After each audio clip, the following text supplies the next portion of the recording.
નમસ્કાર, આપ જોઈ રહ્યા છો ગ્લોબલ ન્યૂઝ। આપની સાથે હું છું ઇસ્માઇલ જબા। એક તરફ રાજ્ય સરકાર ભ્રષ્ટાચારને અટકાવવા માટે ખૂબ જ મહત્વના નિર્ણયો લઈ પોતાની ગંભીરતા દાખવી છે, ત્યારે દાહોદ જિલ્લાના સિંગવડ તાલુકામાં આવેલ પહાડ ગામના ભ્રષ્ટાચાર પર સ્થાનિક પ્રશાસન સહિત રાજ્ય સરકારની નજર કેમ પડતી નથી?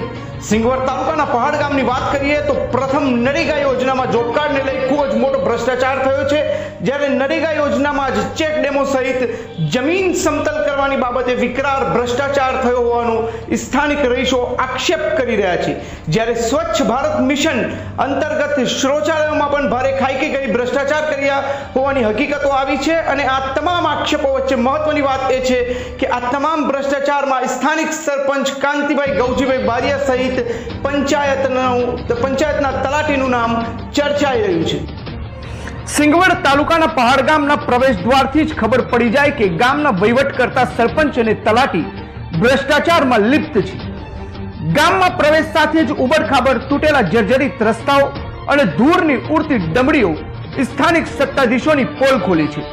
સિંગવડ તાલુકાના પહાડ ગામમાં પ્રવેશ કર્યા પછી ગામની અંદર સરપંચ વિરુદ્ધની લોક જ્વાળા દેખાય છે, અને તેનું સીધું કારણ ગ્રામજનો સીધો આક્ષેપ પહાડ ગામના સરપંચ પર કરી રહ્યા છે।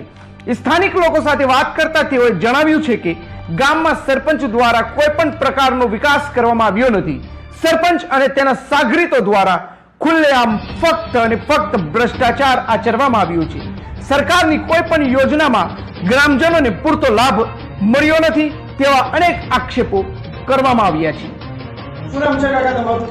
મારું નામ બારિયા મોહનભાઈ સોનાભાઈ, ગામ પહાડ, તાલુકો સિંગવડ, જિલ્લો દાહોદ। મારી નમ્ર વિનંતી એ છે કે સાહેબ, અમારા ગામની અંદર 275 જેવા ઝૂંપડા પ્રધાનમંત્રી આવાસ યોજના મળી છે, તેની મંજૂરી પેટે એક પણ રૂપિયો મળ્યો નથી।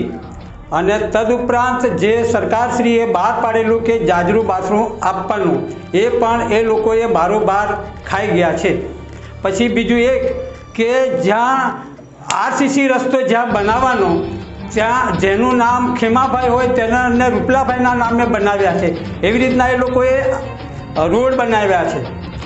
પછી મોહન સોનાના ઘરેથી દિનેશ સોનાના ઘર સુધીનો રસ્તો અત્યારે એ લોકો પાકો બોલાવે છે, પણ ત્યાં ખાલી દિનેશ સનાના ઘરેથી મફતભાઈ જયસિંહના ઘર સુધી ખાલી માટી નાખેલી છે અને પથરા લાવીને ડુંગરના તળાવના નાખ્યા છે।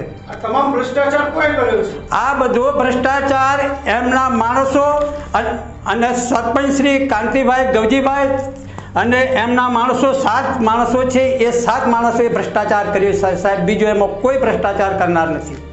અને તમે સરકારને રજૂઆત અગાઉ કરી હતી? અમે કરી હતી સાહેબ। અમારી જે અમે યાદી માંગી છે એ યાદી પણ નથી આપતા સાહેબ। અલગ અલગ બાના બતાવે, આજે ટીડીઓ સાહેબ નથી, આજે ઓલો કારકુન નથી, આજે પેલો કારકુન નથી, એવી રીતના અમને બાના બતાવી અને ઓફિસમાંથી મોકલી દે છે સાહેબ।